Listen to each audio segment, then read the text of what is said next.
گزشتہ درس جو ہم نے آپ کی خدمت میں پیش کیا تھا نماز کا احکام القرآن میں ہمارا باب چل رہا ہے، اس میں اسلام کے اندر نماز کے لیے جو وقت کی اہمیت ہے اس پر ہم نے گفتگو کی تھی، اور اس کے اوپر میں نے 2 احادیث پیش کی تھیں، اور ان احادیث کے مطابق جو ہمارے مفسرین اور محدثین نے ان کی شروحات کے اندر جو نقطہ آفرینی اور اس سے جو نتیجہ نکالا تھا وہ آپ کی خدمت میں پیش کیا تھا۔ اپنی گفتگو کو وہیں سے شروع کریں گے۔ آج ہم جو نماز کے شروع ہونے سے پہلے اس کی کچھ کنڈیشنز ہیں جن کا پورا ہونا ضروری ہے، اور وہ کنڈیشن اتنی ضروری ہیں کہ ہمارے فقہا میں سے بعض فقہا وہ ہیں کہ انہوں نے ان کنڈیشنز کو بھی نماز کے فرائض میں شامل کیا ہے۔ تو نماز کی کچھ شرائط ہیں، اور ان شرائط کا نماز شروع ہونے سے پہلے پورا ہونا ضروری ہے۔ کنڈیشن آف صلاح ان کو کہتے ہیں، نماز کی کنڈیشن اور نماز کی شرائط سے صحت نماز کے لیے اس کی کچھ شرائط لکھی گئی ہیں، اور وہ انشاءاللہ میں آج کنڈیشنز آف دا صلاۃ نماز کے شرائط پیش کروں گا، اور ان کی تعداد 7 ہے۔ کتنی ہے؟ 7 شرائط ہیں جو ہمیں نماز شروع ہونے سے پہلے جس کا اہتمام کرنا ہے، اور ان شرائط میں سے اگر کوئی بھی رہ جائے گی تو ہماری نماز نہیں ہوگی۔ یعنی یہ نماز شروع ہونے سے پہلے ان چیزوں کا ہونا ضروری ہے۔ اسی وجہ سے فقہائے احناف نے تو انہیں شرائط نماز کہا ہے، لیکن امام شافعی اور دیگر جو ائمہ اکرام ہیں انہوں نے ان 7 شرائط کو بھی نماز کے فرائض میں شامل کیا ہے۔ یعنی یہ اتنی بڑی ضروری چیزیں ہیں۔ وقت کی جہاں تک بات ہوئی تھی اس کے اوپر میں نے 2 حدیثیں آپ کی خدمت میں پیش کی تھیں کہ نبی علیہ الصلوۃ والسلام نے فرمایا کہ صحت نماز کے لیے سب سے ضروری چیز کیا ہے کہ الصلاۃ علی وقتہا، کہ ہر نماز کو اس کے ٹائم پر ادا کیا جائے۔ اب نمازوں کی جو ٹائمنگ ہے یہ کب شروع ہوتی ہے یہ چیز سمجھنا ضروری ہے۔ آج کل تو جدید دور ہے، ترقی کا دور ہے، سائنس کا دور ہے، اور آج کل ہر چیز کا ٹائم جو وہ زون نکال دیا گیا ہے۔ سورج کس وقت نکلتا ہے، کس وقت غروب ہوتا ہے، وہ کتنا چکر گھومتا ہے، اور یہ ساری چیزیں ٹائم ٹو ٹائم، زوال کا ٹائم کب شروع ہوتا ہے، اب وہ سارا اس کا جو کیا آ چکا ہے اس کی ٹائمنگ آ چکی ہے۔ لیکن پہلے جو دور تھے اس دور کے اندر اس طرح کی ترقی نہیں تھی، لیکن سب سے پہلی اس سائنس آج جتنی ترقی کر رہی ہے، اس سائنس کے جو موجد ہیں وہ بھی میرے پیارے مصطفیٰ کریم صلی اللہ علیہ وسلم۔ کیوں؟ اللہ تعالیٰ نے قرآن حکیم فرقان مجید میں فرمایا کہ والعصر، زمانے کی قسم۔ کیا؟ اس آیت کی سورہ عصر ہے، 30واں سپارہ ہے، والعصر ان الانسان لفی خسر، کہ زمانے کی قسم بے شک انسان خسارے کے اندر ہے، نقصان کے اندر ہے۔ تو یہاں مفسرین نے لکھا، امام فخر الدین رازی رحمۃ اللہ علیہ نے تفسیر کبیر کے اندر کہ والعصر سے مراد کون سا زمانہ ہے؟ کیا یہاں اللہ تعالیٰ نے زمانہ آدم علیہ السلام کی قسم کھائی ہے، یا کیا اللہ تعالیٰ نے یہاں والعصر سے مراد زمانہ ابراہیم کی قسم کھائی ہے، یا کیا یہاں اللہ تعالیٰ نے والعصر سے مراد زمانہ موسیٰ علیہ السلام کی قسم کھائی ہے، یا والعصر سے مراد جو وہ نبی علیہ السلام سے آنے سے پہلے جتنے انبیاء ہیں ان کے زمانوں کی قسم کھائی ہے؟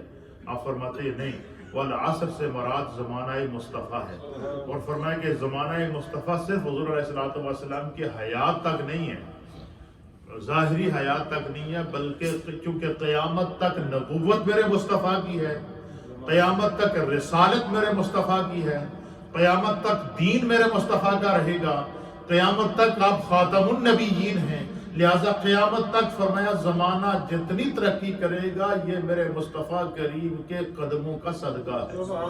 تو ہر زمانہ مصطفیٰ کا ہے۔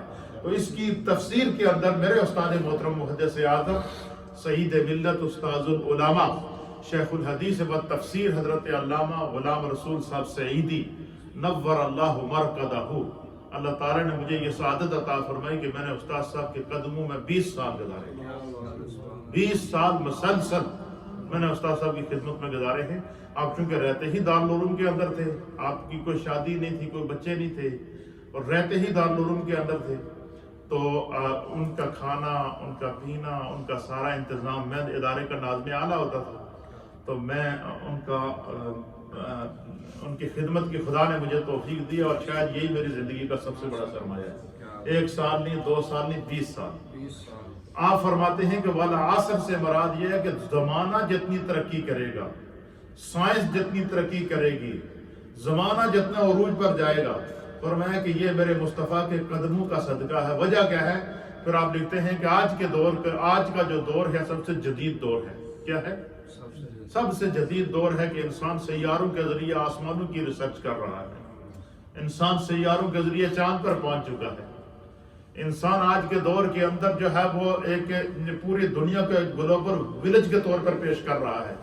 آپ اپنے گھر میں بیٹھے بیٹھے، یہ ہمارے پاس اس وقت ورلڈ موجود ہے، یہ ہاتھ میں ہے، یہ ورلڈ، یہاں سے آپ سرچ کریں گے، آپ گوگل کے اندر جائیں، آپ یہاں ڈالیں کہ آپ کا لالا موسیٰ میں کہاں مکان ہے، آپ کی گلی نکال کے بتا دے گا، گلی نمبر اتنا، یہ آپ کا مکان ہے، وہ آپ کو نشان بتا دے گا، آپ کو بتا دے گا کہ دنیا کے آپ فلاں مقام کے اوپر فلاں ولی اللہ کا بازار کہاں پر ہے، آپ اس کے اندر ڈالیں گے، وہ آپ کو سرچ کر کے آپ کے سامنے بتا دے گا۔ آج کے دور میں زمانہ یہ اس ترقی کے اوپر ہے، اور میں زمانہ جتنی بھی ترقی کرے گا، آسمانوں کی ریسرچ کر لے گا، 7 زمینوں کی ریسرچ کر لے گا، لیکن سائنس سدرہ پر نہیں پہنچ سکتی، سائنس سدرۃ المنتہا تک نہیں پہنچ سکتی، اور سدرہ کو بھی میرے مصطفیٰ نے اپنے قدموں کے نیچے چھوڑا ہے۔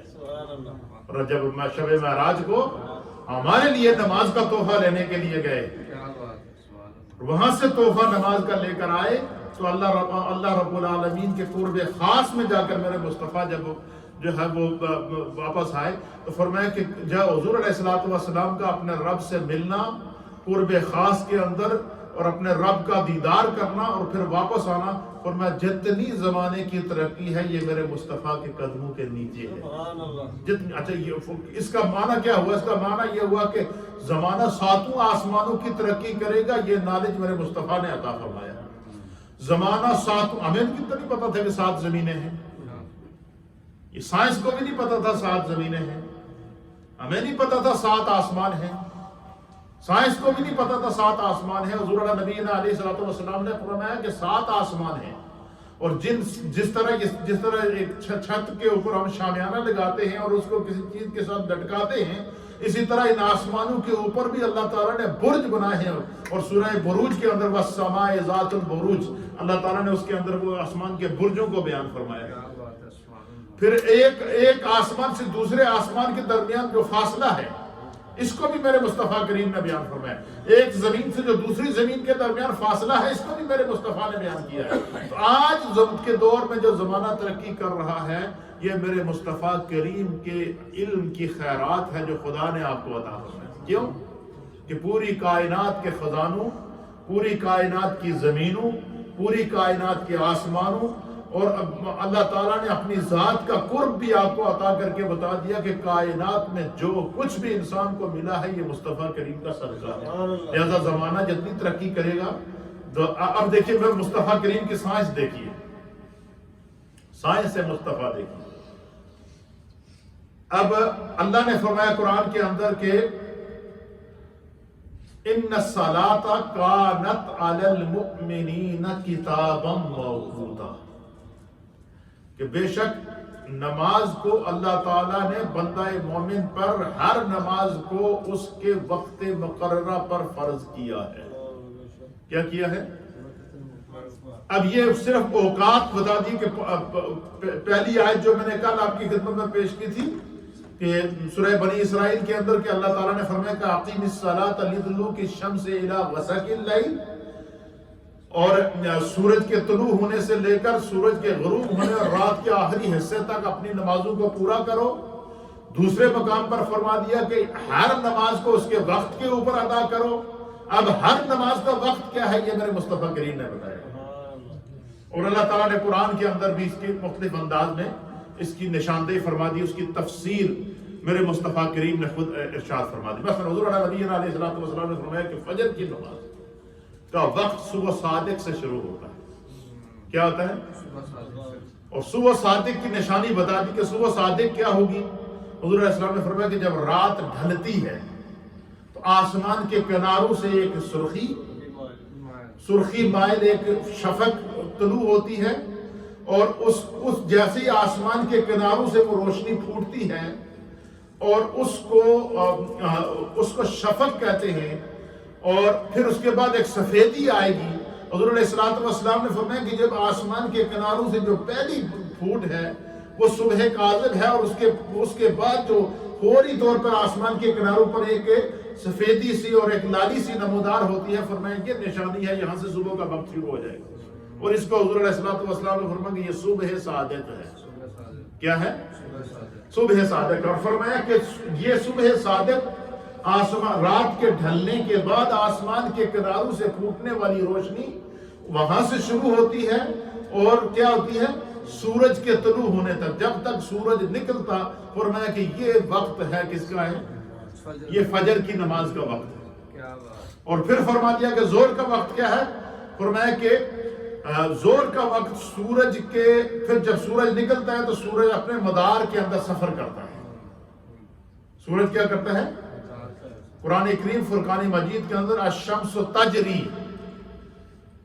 اور قرآن چاند کے بارے میں فرمایا کہ وَالْقَمَرَ قَدَّرْنَاهُ مَنَازِلَ حَتَّىٰ عَادَ كَالْأُرْجُونِ الْقَدِيمِ، کہ چاند بھی گردش کرتا ہے، سفر کرتا ہے، اور سورج بھی سفر کرتا ہے۔ اور فرمایا کہ یہ دونوں اللہ تعالیٰ کی اطاعت کے اندر ہیں، حتیٰ کہ فجر کے وقت جب فجر طلوع ہوتی ہے تو سورج طلوع ہوتے ہوتے ہوتے سفر کرتا ہے، اوپر کی جانب جاتا ہے۔ سورج مشرق سے طلوع ہوتا ہے اور اوپر کی جانب سفر کرتا ہے۔ حضور علیہ السلام نے فرمایا کہ سفر کرتے کرتے کرتے کرتے جب سورج وسط آسمان میں پہنچتا ہے، آسمان کے مڈل کے اندر پہنچتا ہے، پھر کیا ہوتا ہے؟ فرمایا کہ یہ وقت مکروہ ہے۔ اس کو زوال کا وقت کہتے ہیں۔ کیا کہتے ہیں؟ اس دوران، اس وقت کے دوران، پھر اسی طریقے سے سورج کے نکلتے وقت، سورج کے غروب ہوتے وقت، اور سورج کے وسط کے اندر، وسط آسمان کے اندر جب سورج پہنچے تو یہ مکروہ وقت ہوتا ہے، جس کو ہم زوال کا وقت کہتے ہیں۔ اور اس کی جو لمٹ ہے، امام اہل سنت امام احمد رضا محدث بریلوی رحمۃ اللہ علیہ نے 40 سے 45 منٹ لکھی۔ 40 منٹ تقریباً لگتے ہیں سورج جب وسط آسمان میں پہنچتا ہے، مڈل آف دا سکائی کے اندر، مشرق سے طلوع ہونے کے بعد سفر کرتے کرتے کرتے کرتے مڈل میں پہنچتا ہے، یہاں پہنچتا ہے تو یہاں پہ سورج 40 منٹ ٹھہرتا ہے۔ کتنے منٹ؟ یہ 40 منٹ یہ زوال کا وقت ہوتا ہے۔ حضور نے فرمایا کہ اس دوران کوئی نفلی عبادت یا کوئی نماز وغیرہ نہ پڑھو۔ ہاں اگر کسی کے کوئی قضا نمازیں باقی ہیں تو وہ پڑھ سکتا ہے، لیکن اس دوران جو ہے وہ فرمایا کہ یہ اس سے منع کر دیا گیا۔ پھر اسی طریقے سے فرمایا کہ 40 منٹ وسط آسمان میں سورج ٹھہرنے کے بعد پھر کیا کرتا ہے؟ پھر سورج ڈھلنا شروع ہوتا ہے۔ پہلے طلوع ہوا تو چڑھتا گیا اوپر چڑھتا گیا چڑھتا گیا چڑھتا گیا، اور اس کو ہمارے علماء اور محدثین امام فخر الدین رازی رحمۃ اللہ علیہ نے بڑی مزیدار بات لکھی ہے۔ فرمایا کہ چونکہ چاند اور سورج بھی یہ خدا کی اطاعت کے اندر ہے، تو جب سورج صبح نکلتا ہے اللہ کے حکم سے، تو یہ خدا کی اطاعت میں وسط آسمان تک پہنچنے تک یہ سورج کا قیام ہے۔ یہ کیا ہے؟ سورج کا قیام ہے۔ اور 40 منٹ تک سورج وسط آسمان میں ٹھہرنے کے بعد جب سورج واپس نیچے ڈالتا ہے تب یہ نیچے آنا شروع ہو جاتا ہے، آتے آتے آتے آتے آتے آتے آتے آتے آتے عصر کے ٹائم پر پہنچتے، پھر وہاں سے غروب ہو جاتے۔ فرمایا کہ یہ سورج کے طلوع ہونے سے لے کر وسط آسمان تک، زوال کے وقت تک جانے تک یہ سورج کا قیام ہے اللہ کی بارگاہ میں۔ پھر جو ہے جب وہاں سے جب یہ ڈھلتا ہے تو یہ سورج کا رکوع شروع ہو جاتا ہے۔ یہی مثال چاند کی بھی دی ہے کہ چاند جب نکلتا ہے تو اوپر آتا ہے، اور جس وقت پوری رات کا سفر کر کے جب غروب ہوتا ہے تو وہاں سے پھر سورج نکل آتا ہے، تو وہ چاند بھی اپنی اطاعت کر رہا ہوتا ہے کہ پہلے وہ قیام کی حالت میں ہوتا ہے، پھر رکوع کی حالت میں ہوتا ہے، اور پھر جب حالت سجدہ میں جاتا ہے تو ڈوب جاتا ہے۔ اور اسی طریقے سے سورج کے بارے میں فرمایا کہ سورج کیا ہے کہ جب طلوع ہوتا ہے تو اوپر جاتا ہے وسط آسمان میں، مڈل آف دا آسمان، سینٹر آف دا اسکائی کے اندر جاتا ہے. وہاں پر ٹھہرنے کے بعد پھر جب نیچے جھکتا ہے تو یہ اس کا رکوع ہے. اور کرتے کرتے کرتے کرتے عصر کے ٹائم پر آ کر پھر عصر کے بعد جناب کیا ہو جاتا ہے، مغرب کے قریب جا کر کیا ہوتا ہے، ڈوب جاتا ہے. فرمایا یہ سورج سجدے میں چلا جاتا ہے، پھر چاند کی ڈیوٹی شروع ہو جاتی ہے. یہ ہر چیز خدا کی عبادت کر رہی ہے. تو فرمایا کہ یہ جب سورج نکل کر وسط آسمان سے ڈھلے گا تو یہ یہاں سے اب زور کا وقت شروع ہوگا. زوال کے وقت جیسے ہی ختم ہوگا تو یہاں سے زور کا وقت شروع ہوگا. اور اس کی نشانی کیا ہے؟ حضور علیہ الصلوۃ والسلام نے فرمایا کہ جب سورج نکلتا ہے تو اگر بندہ سورج کے سامنے کھڑا ہو تو اس کا جو سایہ ہے تو وہ چھوٹا ہوتا ہے. کیا ہوتا ہے؟ اس کا سایہ بالکل چھوٹا ہوتا ہے. جب سورج نکلتا ہے تو بالکل اس کے پاؤں میں ہوتا ہے. پھر کرتے کرتے زوال کے وقت تک جو ہے نا، جب سورج زوال تک پہنچتا ہے تو انسان کا اپنا سایہ یا کسی بھی چیز کا سایہ، سورج کے سامنے جو سایہ ہوتا ہے تو وہ کیا ہوتا ہے، وہ انسان کے قد کے برابر ہو جاتا ہے. زوال کے وقت تک جو سایہ ہے وہ انسان کے قد کے برابر ہو جاتا ہے. کتنا؟ قد کے برابر.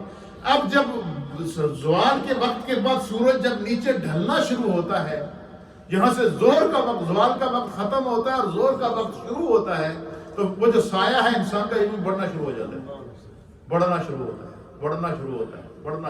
اب یہ سورج کا زوال سے کے وقت سے جب نیچے ڈھلنا شروع ہوتا ہے یہاں سے زور کا وقت شروع ہو جاتا ہے. کیا ہو جاتا ہے؟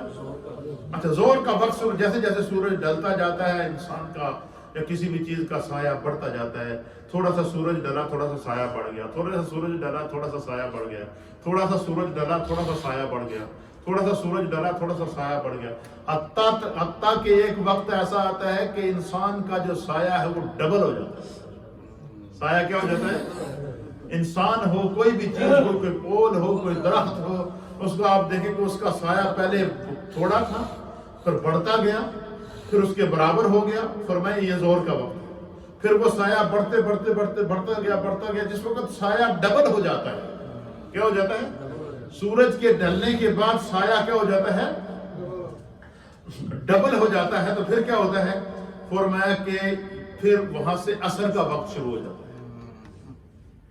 سائے کے ڈبل ہونے تک یہ زور کا وقت رہتا ہے. اور جہاں سے سایہ ڈبل ہوتا ہے وہاں سے کیا ہوتا ہے؟ عصر کا وقت شروع ہوتا ہے. اور پھر عصر کا وقت سورج کے غروب ہونے تک رہتا ہے. اچھا، سورج کے غروب ہونے کے بعد تھوڑی تھوڑی آسمانوں کے اوپر روشنی رہتی ہے. پھر آسمان کے کناروں جب رات پڑنا شروع ہوتی ہے تو آسمان کے کناروں پر ایک لالی آتی ہے، سرخی آتی ہے جس کو شفق احمر کہتے ہیں. سرخ شفق، سرخ دھاری. پھر فرمایا کہ جہاں سے یہ شفق احمر، پہلے سرخ داری نکلتی ہے. سرخ داری جیسے ہی غائب ہوتی ہے اس کے بعد ایک سفید داری آتی ہے، اس کو شفق ابیض کہتے ہیں، سفید لائن. فرمایا وہاں سے عشاء کا وقت شروع ہو. یہ اوقات کس نے بتائے ہیں؟ یہ جس دور میں گھڑی ایجاد نہیں ہوئی تھی میرے مصطفیٰ نے بغیر گھڑی کے اوقات سورج اور چاند کے اوقات بتا دیے. میرے مصطفیٰ نے دن اور رات کے اوقات بتا دیے. تو یہ 5 اوقات ہیں جن کے اندر نماز پڑھنا، نماز کو اس کے وقت کے اندر ادا کیا جاتا ہے. صبح کا وقت کہاں سے شروع ہوتا ہے؟ صبح صادق سے طلوع آفتاب تک. اور پھر طلوع آفتاب کے بعد جو ہے وہ سورج جب زوال کے بعد ڈھلنا شروع ہوتا ہے تو پھر سورج کے ڈھلنے کے بعد جو زوال کے وقت کے جیسے ہی ختم ہوتا ہے تو وہاں سے زور کا وقت شروع ہو جاتا ہے. اور جب سایہ، ہر چیز کا سایہ دگنا ہو جاتا ہے. کیا؟ جب ہر چیز کا سایہ دگنا ہو جائے تو وہاں سے عصر کا وقت شروع ہو جاتا ہے. اور پھر وہاں سے جو ہے وہ ہر چیز کے سائے کے ڈبل ہونے سے لے کر سورج کے غروب ہونے تک یہ عصر کا وقت رہتا ہے. اور پھر سورج کے غروب ہونے کے بعد مغرب کا وقت شروع ہو جاتا ہے. اور مغرب کے وقت کے جو ہے وہ رات کے ڈھلنے سے شفق ابیض کے غائب ہونے کے بعد عشاء کا وقت شروع ہوتا ہے. یہ پھر عشاء کا وقت کہاں تک رہتا ہے؟ صبح صادق تک رہتا ہے. یہ اوقات سالات ہیں جو ہمارے مصطفیٰ کریم نے تفصیل کے ساتھ بتا دیے ہیں. اور اس کو ہماری آج کی لیٹسٹ سائنس نے ٹائم زون کے اندر نکال دیا ہے کہ زوال کا وقت کتنے بجے شروع ہوتا ہے، زور کا کتنے بجے شروع ہوتا ہے، سن سیٹ کتنے بجے ہے، اسی طریقے سے سورج کی طلوع کتنے بجے ہوتا ہے، سورج غروب کتنے بجے ہوتا ہے. اس ساری ٹائمنگ آ چکی ہے جس کو آج کل ہم فالو کر رہے ہیں اور یہ بالکل ایکوریٹ ہوتی ہے. پھر یہ اوقات صلاۃ بتا دی. اب نماز کی صحت کے لیے 7 چیزوں کا 7 شرائط پورا کرنا. آج ہم صرف 7 شرائط سیکھیں گے. 2 حدیثیں میں نے ان کے لیے رکھی تھی لیکن وہ میں کل لے آتا ہوں. نماز کے صحیح ہونے کے لیے سب سے پہلی شرط ہے طہارت. کیا ہے؟ طہارت کی تفصیل میں مجھے جانے کی ضرورت نہیں، میں نے اس پہ درس دے دیے ہیں سارے. پاکیزگی اور طہارت کے اندر 3 چیزوں کا پاک ہونا ضروری ہے. طہارت کے اندر پہلا جسم کا پاک ہونا ضروری ہے، طہارت کے اندر دوسرا کپڑوں کا پاک ہونا ضروری ہے، اور طہارت کے اندر جس جگہ بندہ نماز ادا کرے اس جگہ کا پاک ہونا ضروری ہے. پتہ چلا ناپاک جسم ہوگا تو نماز نہیں ہوگی. اسی طریقے سے اگر ناپاک کپڑے ہوں گے تو نماز نہیں ہوگی. اسی طریقے سے کسی ایسی جگہ بندے نے نماز پڑھ لی جیسے گاؤں دیہاتوں کے اندر آپ دیکھیں جگہ جگہ جانوروں نے پیشاب کیے ہوتے ہیں، جگہ گیلی ہوتی ہے، تو فرمایا کہ جب بھی نماز ادا کرو تو تحری کر لو، غور و فکر کر لو کہ جس جگہ میں نماز ادا کر رہا ہوں یہ جگہ پاک ہے کہ نہیں. اور جگہ خشک ہے، آپ کا دل مانتا ہے تو کھڑے ہو کر نماز ادا کر لیں قبلے کی طرف روک کر. تو نماز کی پہلی شرط ہے طہارت. تو اگر کسی کے کپڑے پاک نہیں ہے تو نماز نہیں، بدن پاک نہیں ہے تو نماز نہیں، جگہ پاک نہیں ہے تو نماز نہیں. یہ پہلی شرط ہے. ٹھیک ہے. اور نماز کی دوسری شرط ہے، پہلی شرط ہے بدن کا پاک ہونا، اور دوسری شرط ہے کپڑوں کا پاک ہونا، اور تیسری شرط ہے جو ہے وہ جگہ کا پاک ہونا، اور چوتھی شرط ہے جو ہے وہ اس پاکیزگی کے اندر یہ تینوں چیزیں آ گئی ہیں. اور تیسری شرط میں انہوں نے لکھا کہ ستر عورت. ستر عورت کہتے ہیں کہ مرد کے جسم کا اور عورت کے جسم کا وہ حصہ جس کو چھپانا فرض ہے، وہ اس کو چھپانا ضروری ہے. فرض اگر کوئی بندہ ننگے کھڑے ہو کر کہے کہ میں نماز پڑھوں گا تو وہ اس کی نماز ہے. ہاں اگر یہ کوئی عذر آ گیا ایسا، مثلا کسی ایسی جگہ اس کا کوئی حادثہ ہو گیا، ایکسیڈنٹ ہو گیا، کپڑا ہے ہی نہیں، اب حکم کیا ہے؟ آپ فرمائیں کہ مثلا کپڑا ہے ہی نہیں، ننگا ہے بندہ، نماز کا وقت ہو گیا اور کہیں سے کوئی کپڑا ملنے کا بھی امکان نہیں ہے. فرمایا کہ وہ کیا کرے؟ وہ بیٹھ کر اشارے سے نماز پڑھے تاکہ اس کا پردہ قائم رہے، تاکہ اس کا 17 عورت کیا ہے؟ ناف کے نیچے سے لے کر گھٹنوں تک مرد کے لیے یہ حصہ چھپانا فرض ہے، اور عورت کا ہاتھوں، چہرے اور پاؤں کے علاوہ پورا جسم چھپانا یہ فرض ہے. یہ آپ دیکھیں کہ ہماری مائیں بہنیں اس چیز کا بہت خیال رکھیں. میں اکثر یہ بھی کہا کرتا ہوں کہ دیکھیں کہ مرد اور عورت کے کفن میں بھی اللہ تعالیٰ کو اللہ کے رسول نے فرق رکھا ہے. مرد کا کفن ہوتا ہے 3 کپڑے، کتنے؟ 3 چادروں سے اس کو کفن دیا جاتا ہے، اور عورت کا کفن ہوتا ہے 5 کپڑے. عورت کو جب کفن پہنایا جاتا ہے تو اس کو بھی 5 کپڑے، ایک کفنی، ایک جو ہے وہ کیا ہوتی ہے، اس کے سر کو بھی ڈانپا جاتا ہے، اور ایک جو ہے وہ اضافی اس کی جو ہے وہ کپڑا ہوتا ہے وہ دیا جاتا ہے، تاکہ کیوں کہ یہ پردے کی حالت میں دنیا سے جائے. تو اس میں ہماری ان ماؤں بہنوں کے لیے خاص سبق ہے کہ جو اپنے جسم کی نمائش کرتی ہیں، تنگ کپڑے پہنتی ہیں یا ایسا کپڑا پہنتی ہیں جس سے ان کا جسم نظر آتا ہے، تو شریعت نے تو یہاں تک کہ وفات کے بعد بھی عورت کے کفن کے لیے بھی خاص اہتمام کیا ہے. تو ان ساری چیزوں کا کیا ہے؟ 17 عورت. اور چوتھی شرط اور کیا ہے؟ چوتھی شرط یہ ہے کہ جس جگہ بندہ نماز پڑھے گا اس جگہ کا کیا ہوگا؟ وہ پاک ہو. پہلی شرط کیا ہے؟ بدن کا پاک ہونا. دوسری شرط کپڑوں کا پاک ہونا. تیسری شرط 17 عورت کا ہونا. اور چوتھی شرط کیا ہے؟ جس جگہ بندہ نماز ادا کرے اس جگہ کا پاک ہونا. اور 5ویں شرط یہ ہے کہ نماز کا وقت ہونا. نماز کا ہر نماز کو اس کے وقت پر ادا کرنا یہ ضروری ہے. This is the condition of the salah. ان بندہ فجر ہی اٹھے گئے نال زور ہی پڑھنا آفس بھی جا رہے ہیں، نہیں ہوگا. زور دے نال اثر بھی پڑھ لیا، نہیں ہوگا. یہ ہمارا کام ہے. ہمارا کام، ہمیں حکم کیا دیا گیا؟ اطیعوا اللہ و اطیعوا الرسول. اللہ کی اطاعت کرو اور اس کے رسول کی اطاعت کرو. تو 5ویں شرط کیا ہے کہ نماز، ہر نماز کو اس کے وقت پر ادا کرنا. پتہ چلا کہ وقت کے علاوہ نماز ادا کی تو نماز نہیں ہوگی. اسی طریقے سے فرمایا کہ 6ٹھی شرط یہ ہے کہ نماز پڑھنے والے کا قبلہ رخ ہونا. قبلے کی طرف رخ کر کے نماز پڑھنا. اب یہاں قبلے کی سمت ہے، بندہ دروازے کی طرف منہ کر کے شروع ہو جائے میں نماز پڑھا، مسجد میں جایا تو مسجد میں آ کے بھی بندہ اگر جو ہے نا اس کا چہرہ رخ پھریا ہوئے گا. اسی لیے حضور اللہ نبی علیہ الصلوۃ والسلام نے اس چیز کی بڑی تاکید فرمائی ہے کہ سرکار دو عالم صلی اللہ علیہ وسلم نماز سے پہلے صفوں کو خاص طور پر، یہ جو میں آپ کو ہر نماز سے پہلے حدیث سناتا ہوں، یہ اسی طریقے سے سرکار، اور ایک روایت کے مطابق حضور علیہ الصلوۃ والسلام کے ہاتھ میں ایک نیزہ ہوتا، اور کوئی بھی بندہ صف سے تھوڑا سا باہر ہو تو اس کو نیزے کے ساتھ جو ہے وہ سیدھا کیا کرتے تھے۔ تو ایک روایت کے مطابق سرکار نے جب اتنی اہتمام کے ساتھ صفوں کو سیدھا کروایا کہ کوئی صف ٹیڑھی نہ ہو، تو کسی نے سوال کر دیا، یا رسول اللہ اتنا آپ اہتمام کرتے ہیں، صفیں سیدھی کراتے ہیں، تو اس کی وجہ کیا ہے؟ تو حضور علیہ الصلوۃ والسلام نے فرمایا کہ جو لوگ نماز میں صفیں سیدھی نہیں کرتے خدا ان کے دل ٹیڑھے کر دیتا ہے، یعنی اس حد تک۔ اور پھر قرآن پاک میں ایک پوری سورت ہے جس کو سورہ صف کہتے ہیں، اور میں نے پہلے وضو کے باب میں بھی آپ کو حدیث سنائی تھی کہ حضور علیہ الصلوۃ والسلام نے فرمایا کہ اللہ تعالیٰ نے میری امت کی صفوں کو فرشتوں کے صفوں کی مانند بنایا۔ جس طرح فرشتے صف بندی کر کے اپنے رب کی اطاعت کرتے ہیں، اس طریقے سے ہم جب نماز کے لیے کھڑے ہوتے ہیں نبی پاک کے امتی، تو ہم پہلے صف کو سیدھا کرتے ہیں۔ کیوں؟ ہم اس بارگاہ میں کھڑے ہیں کہ جہاں پر جو ہے وہ ہماری سجدہ ریزی اور دعا قبول ہوگی، تو اس لیے اس کا اہتمام کرنا۔ تو نماز کی چھٹی شرط کیا ہے؟ چھٹی شرط قبلے کی طرف رخ ہونا۔ اور نماز کی ساتویں شرط کیا ہے؟ نماز شروع کرنے سے پہلے نماز کی نیت کرنا۔ کتنی؟ اچھا، یہ 7 جو کنڈیشنز آف دا صلاح ہیں، یہ ابھی نماز شروع نہیں ہوئی ہے، نماز سے پہلے کی، ابھی نماز شروع نہیں کی ہے، اس سے پہلے ان 7 شرائط کو پورا کرنا ضروری ہے، ان 7 کنڈیشنز آف دا صلاح کو پورا کرنا ضروری ہے۔ اس کو شرائط نماز کہتے ہیں۔ کیا کہتے ہیں؟ اور اس کے لیے مسئلہ یہ یاد رکھیں کہ ان 7 شرائط میں سے اگر کوئی ایک شرط بھی نہ پائی جائے گی تو ہماری نماز ہوگی ہی نہیں، جتنی مرضی بندہ لمبی نماز پڑھتا رہے۔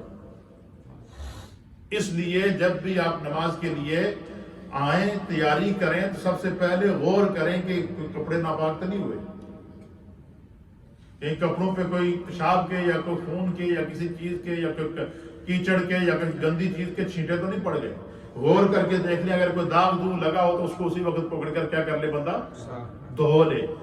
دوسرا، جب نماز کے لیے جائیں تو یہ غور کر لیں کہ میرا وضو ہے یا کہ نہیں ہے، اگر نہیں ہے تو فوراً وضو کرے، اگر وضو میں شک ہے پھر بھی وضو کرے، اور وضو میں یقین ہے تو پھر جو ہے وہ آرام سے کیا کرے۔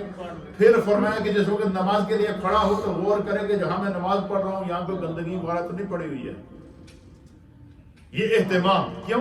اب بندہ اس بارگاہ کی بندگی کرے گا جس نے اس کو زندگی دی، بندہ اس بارگاہ میں کھڑا ہوگا۔ اس لیے حضور نبی علیہ الصلوۃ والسلام نے کیا فرمایا کہ الطہور شطر الایمان، اللہ اکبر۔ حضور نے فرمایا صفائی ایمان کا حصہ ہے۔ پھر دوسرے مقام پر فرمایا کہ الطہور نصف الایمان، حضور نے فرمایا یہ صفائی نصف ایمان ہے۔ اس لیے فرمایا کہ پوری صفائی کا، پورے اہتمام کا خیال رکھنا ضروری ہے۔ تو آج ہم نے نماز کے کتنے شرائط سیکھے ہیں؟ 7۔ یہ تو میں کل سنا گا، یاد کر کے آنا ہے۔ یہ نہیں کہ میں درس دے کے بعد ایک کان جو کٹ گیا دوسرے جو نکل گیا، نہیں۔ اور جو نماز سیکھنی ہے تو پوری سیکھو اور پورے طریقے۔ نماز کی پہلی شرط کیا ہے؟ بدن کا پاک ہونا۔ نماز کی دوسری شرط ہے کپڑوں کا پاک ہونا۔ نماز کی تیسری شرط ہے ستر عورت، انسان کے جسم کا وہ ہے، ستر عورت کہتے ہیں انسان کے جسم کا وہ حصہ جس کو چھپانا فرض ہے۔ تیسری شرط کیا ہے؟ ستر عورت۔ اور چوتھی شرط کیا ہے؟ جگہ کا پاک ہونا۔ پانچویں شرط ہے نماز کا وقت ہونا۔ اور چھٹی شرط کیا ہے؟ قبلے کی طرف رخ ہونا۔ اور ساتویں شرط کیا ہے؟ نماز سے پہلے اس کی نیت کرنا۔ سبحان اللہ۔ تسی دسو حالا ہے پہلی شرط کیا ہے؟ جگہ کا پہلی شرط ہے کہ آپ بدن کا پاک ہونا، اور دوسری کپڑوں کا پاک ہونا، تیسری جگہ کا پاک ہونا، جگہ کا پاک ہونا، چوتھی ستر عورت، پانچویں نماز کا وقت ہونا، وقت ہونا، اور قبلہ رخ کرنا، ٹھیک ہے، اور لاسٹ میں نیت کرنا۔ سبحان اللہ، ماشاء اللہ۔ اور کسی کو اس حوالے سے کوئی سوال؟ یہ 7 کنڈیشنز آف دا صلاح۔ زین فرسٹ کنڈیشن آف دا صلاح اس بدن کا پاک ہونا، وضو، جسم، باڈی کا پاک ہونا، کلین آف دا باڈی۔ اور نمبر 2 لباس، کپڑے کا پاک ہونا۔ نمبر 3 جڑا حصہ چھپانا فرض ہے، اور نمبر 4 جگہ کا پاک ہونا، اور نمبر 5 وقت کا ہونا، اور نمبر 6 قبلے کی طرف رخ ہونا، نمبر 7 ہے نیت کا کرنا۔ یہ نماز کی 7 کنڈیشن ہے۔ اس کے فوراً بعد نماز کے 7 فرض ہیں۔ کیا ہیں؟ جو اچھا ان 7 شرائط میں سے 7 کنڈیشن میں سے کوئی بھی اگر رہ جائے تو ہماری نماز نہیں ہوگی۔ اس لیے اس کا معنی کیا ہے کہ عبادت کرنے سے پہلے بندہ اس کی تیاری کرے۔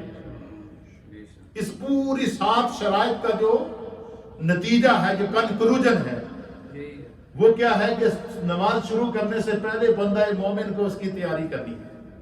کیا کرنی ہے؟ اپنے جسم کو دیکھنا ہے، لباس کو دیکھنا ہے، جگہ کو دیکھنا ہے، قبلے کی طرف رخ کرنا ہے، اپنے جو ہے وہ پردے کا اہتمام کرنا ہے، پھر اس کے ساتھ جو ہے وہ نماز کی نیت کرنا ہے۔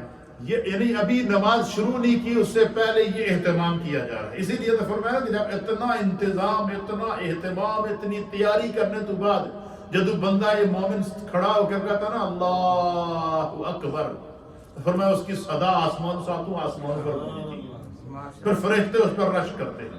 پھر یہاں تک میرے آقا نے فرمایا کہ جب بندہ ایسی کیفیت میں نماز پڑھتے پڑھتے رکوع میں جا کر کہتا ہے سبحان ربی العظیم، یا سجدے میں جا کر کہتا ہے سبحان ربی الاعلی، میرے آقا فرماتے ہیں کہ اس کی وہ پڑھ تو دل میں رہا ہوتا ہے، لیکن اس کی تسبیح 7 آسمانوں پر گونج رہی ہوتی ہے، اور اس کے ساتھ فرشتے آواز ملا رہے ہوتے ہیں، فرشتے اس کے ساتھ آواز ملا رہے ہوتے ہیں، فرشتے اس تسبیح کو ملا رہے ہوتے ہیں۔ اب دیکھیں تسبیح ہم دل میں پڑھتے ہیں لیکن آسمان پر سنی جاتی ہے، پہلے آسمان پر سنی جاتی ہے، دوسرے آسمان پر سنی جاتی ہے، تیسرے آسمان پر سنی جاتی ہے، چوتھے آسمان پر سنی جاتی ہے، 5ویں آسمان پر سنی جاتی ہے۔ تو یہ 7 شرائط کنڈیشنز آف دا صلاح ہیں۔ مجھے امید ہے کہ آپ کو اس میں کوئی ابہام نہیں ہوگا۔ کل کے درس کے اندر ہم سیکھیں گے 7 فرائض ہیں نماز۔ جس طرح 7 شرائط ضروری ہیں، اس طرح نماز میں 7 چیزیں فرض ہیں، ان میں سے بھی اگر کوئی رہ جائے تو ہماری نماز نہیں ہوگی۔ اللہ ہمیں دین سمجھے۔ لا الہ الا